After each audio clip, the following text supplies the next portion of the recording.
Assalamualaikum warahmatullahi wabarakatuh. Selamat pagi semua anak-anak. Saya akan menjelaskan tentang materi teori evolusi, yaitu ini dalam salah satu materi di Olimpiade Biologi. Baik, saya akan menjelaskan apa sih itu evolusi. Evolusi itu adalah perubahan dalam waktu yang sangat lama, yaitu secara bertahap. Perubahan dalam makhluk hidup dalam waktu yang sangat lama dan secara bertahap. Itu yang disebut evolusi.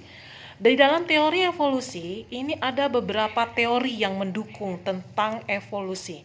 Yaitu yang pertama, yaitu adalah teori abiogenesis yang disebut Generatio Spontanea, yaitu teori makhluk hidup yang berasal dari makhluk hidup berasal dari makhluk yang mati. Itu yang disebut abiogenesis. Ahli-ahli yang mendukung pada teori abiogenesis itu yang pertama, yaitu Aristoteles. Aristoteles itu dia menjelaskan tentang teorinya, yaitu menjelaskan bahwa tanah itu dia ada cacing. Berarti cacing itu berasal dari tanah. Itu penelitian dia.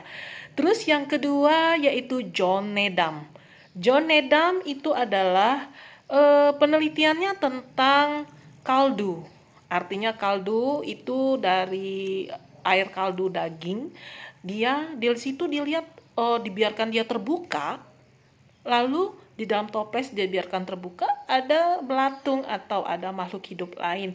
Dia menyangka bahwa makhluk hidup tersebut berasal dari daging tersebut atau berasal dari air kaldu tersebut.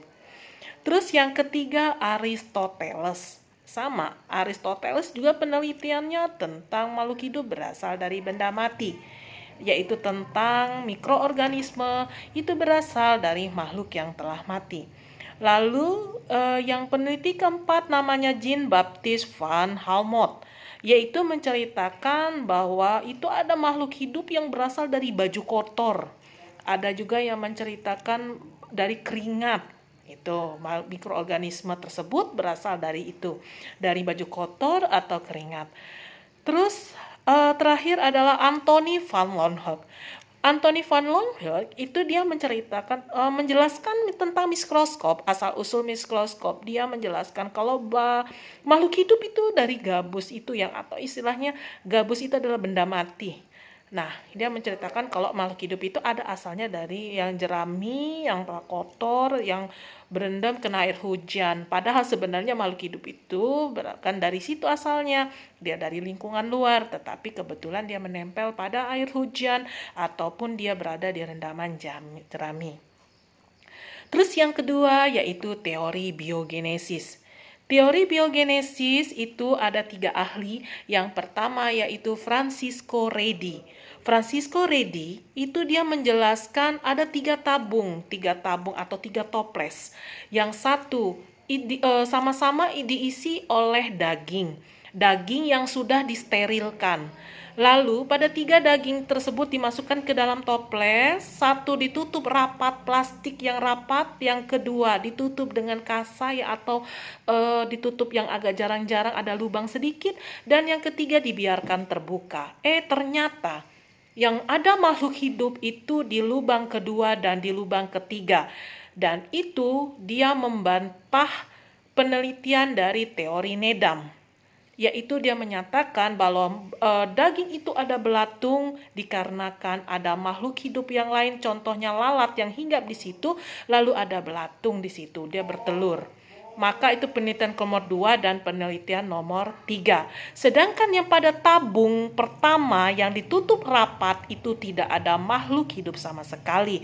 Maka itulah penelitian dari Francisco Redi menyimpulkan bahwa makhluk hidup berasal dari makhluk hidup yang sebelumnya. Terus yang kedua sama penelitiannya tentang 3 tabung juga, yaitu tapi dia menggunakan labu, tetapi dia menggunakan air kaldu. Air kaldu, yaitu peneliti Lazzaro Spallanzani. Terus yang ketiga yaitu Louis Pasteur. Sama, dia juga menggunakan air kaldu tetapi dia memakai labu leher angsa. Sama, penelitiannya sama seperti Francisco Redi. Menyimpulkan dari 3 ahli tersebut itu menyatakan bahwa makhluk hidup berasal dari makhluk hidup. Beda dengan teori abiogenesis, makhluk hidup berasal dari benda mati. Sedangkan kalau biogenesis adalah makhluk hidup berasal dari makhluk hidup sebelumnya. Kita lanjutkan lagi, ada lagi ahli yang ketiga, yaitu 3 teori. Yang pertama tadi itu adalah abiogenesis, yang kedua biogenesis, yang ketiga kosmozoik. Kosmozoik ini yang menyatakan tentang spora yang berada di angkasa. Nah, dia menyatakan kalau makhluk hidup itu berasal dari spora angkasa. Terus yang keempat, teori penciptaan atau yang disebut spontane dari Crome, yaitu adalah menyatakan bahwa yang pertama dia meneliti tentang nebula, kabut asal. Terus yang kedua teori Big Bang, yaitu teori benturan yang batu-batuan yang berasal di luar angkasa. Terus yang ketiga ada lagi teori yang namanya, ini evolusi kimia ya, yaitu ada ahli yang menyatakan oparin dan Haldano menyatakan tentang kilat petir itu sama juga seperti 75.000 volt listrik. Terus yang berikutnya masih teori evolusi kimia, yaitu menyatakan tentang Stanley Miller dan Harold Urey, yaitu menyatakan tentang asam amino berasal dari metana, lalu dari hidrogen, yaitu dari senyawa-senyawa purba. Selanjutnya ada juga H2O, CH4, NH3 dan H2. Terus teori evolusi biologi. Teori ini dibuktikan oleh yang namanya Sidney W. Fox, yaitu menyatakan eksperimennya tentang pemanasan molekul-molekul, makromolekul dan mikromolekul. Nah, di situ dia menyatakan juga tentang teori asal-usul prokariot dan asal-usul eukariot. Apa kita tahu? Prokariot itu yaitu menyatakan tentang bahwa dalam prokariot mempunyai ciri-ciri. Yang pertama, mampu beradaptasi dengan lingkungan sekitar 100 derajat Celcius dengan kadar garam yang tinggi atau kadar asam yang sangat tinggi. Terus yang kedua, bersifat anaerob.